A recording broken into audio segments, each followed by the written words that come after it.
तो देश भ्रमण के लिए पैदल निकला हुआ था। एक बार रात हो जाने पर वो किसी गांव में आनंद नाम के व्यक्ति के दरवाजे पर रुका। आनंद ने साधु की खूब सेवा की। दूसरे दिन आनंद ने बहुत सारे उपहार देकर साधु को विदा किया। साधु ने आनंद के लिए प्रार्थना की, भगवान करे तो दिनों दिन बढ़ता ही रहे। साधु की बात सुनकर आनंद हंस पड़ा और बोला, अरे महात्मा जी, जो है ये भी नहीं रहने वाला। साधु आनंद की ओर देखता रह गया और वहां से चला गया। 2 वर्ष बाद साधु फिर आनंद के घर आया और देखा कि सारा वैभव समाप्त हो गया है। पता चला कि आनंद अब बगल के गांव में एक जमींदार के यहाँ नौकरी करता है। साधु आनंद से मिलने गया। आनंद ने अभाव में भी साधु का स्वागत किया। झोपड़ी में फटी चटाई पर बिठाया, खाने के लिए सूखी रोटी दी। दूसरे दिन जाते समय साधु की आंखों में आंसू थे। साधु कहने लगा, हे भगवान, ये तूने क्या किया? आनंद पुनः हंस पड़ा और बोला, महाराज, आप क्यों दुखी हो रहे हैं? महापुरुषों ने कहा है कि भगवान इंसान को जिस हाल में रखे, इंसान को उसका धन्यवाद करके खुश रहना चाहिए।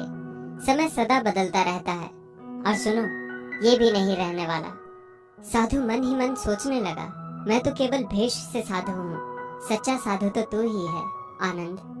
कुछ वर्ष बाद साधु फिर यात्रा पर निकला और आनंद से मिला तो देखकर हैरान रह गया कि आनंद अब तो जमींदारों का जमींदार बन गया है। मालूम हुआ कि जिस जमींदार के यहाँ आनंद नौकरी करता था वो संतान विहीन था। मरते समय वो अपनी सारी जायदाद आनंद को दे गया।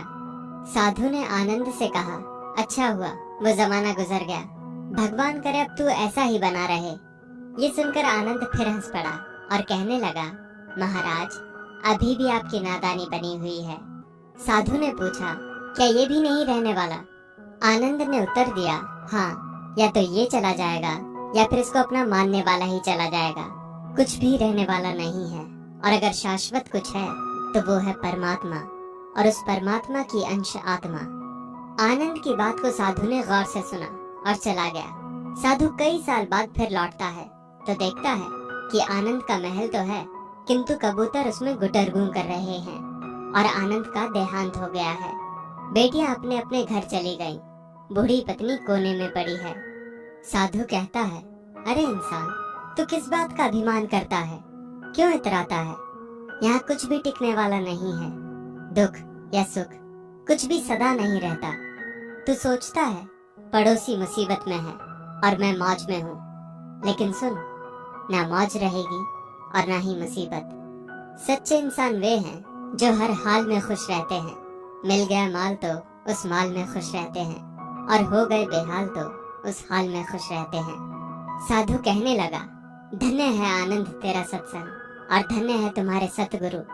मैं तो झूठा साधु हूँ, असली फकीरी तो तेरी जिंदगी है। अब मैं तेरी तस्वीर देखना चाहता हूँ, कुछ फूल चढ़ाकर दुआ तो मांग लूं। साधु दूसरे कमरे में जाता है तो देखता है कि आनंद ने अपनी तस्वीर पर लिखवा रखा है, आखिर में ये भी नहीं रहेगा। खूबी और खामी दोनों ही होती है हर इंसान में। जो तराशता है उसे खूबी नजर आती है, और जो तलाशता है उसे खामी नजर आती है।